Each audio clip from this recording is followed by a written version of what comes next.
Si vous portez beaucoup de fruits, c'est ainsi que mon Père sera glorifié et que vous serez mes disciples. Jean 15, 8. Quel fruit Dieu attend-il de nous?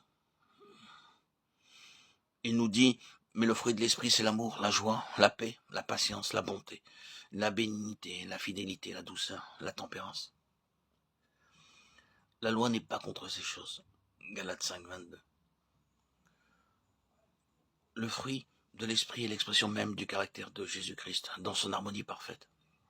Remarquez que le texte ne dit pas les fruits, mais le fruit. C'est l'ensemble de plusieurs grâces, tout essentiel pour manifester notre ressemblance avec Christ.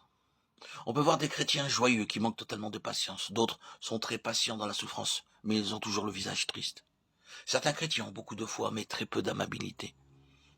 Ils ont davantage du tonnerre de Sinaï que de l'amour du calvaire. Ils défendent la doctrine avec plus de succès qu'ils ne la mettent en pratique. Certaines personnes sont la bonté même, mais leur caractère soucieux fait qu'on ne recherche guère leur compagnie. Elles ont la bonté, mais pas la paix. Le chrétien doit avoir toutes les grâces. Elle lui donne une personnalité attrayante dans laquelle le monde reconnaît Christ. En vérité, je vous le dis, celui qui croit en moi fera aussi les œuvres que je fais. Et il en fera de plus grandes. Parce que je m'en vais au Père. Jean 14, 12. Jésus dit ces paroles à des hommes sans grande instruction. L'un d'eux était un vieux pêcheur, hautain, basané, la peau tannée par les intempéries. Il ne serait guère à son aise dans certaines facultés de théologie, dont il n'aurait du reste probablement pas réussi à passer l'examen d'entrée. Mais il était de ceux à qui la promesse fut faite, et en un jour elle s'accomplit. Par un seul sermon, il gagna 3000 âmes au Seigneur Jésus. En quoi consistait la puissance de Pierre?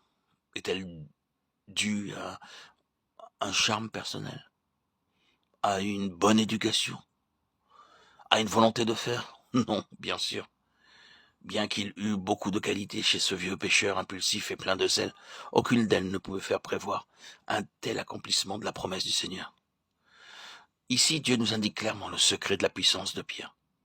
Vous recevrez une puissance, le Saint-Esprit survenant sur vous, et vous serez mes témoins à Jérusalem, dans toute la Judée, dans la Samarie, jusqu'aux extrémités de la terre. Acte 1, 8.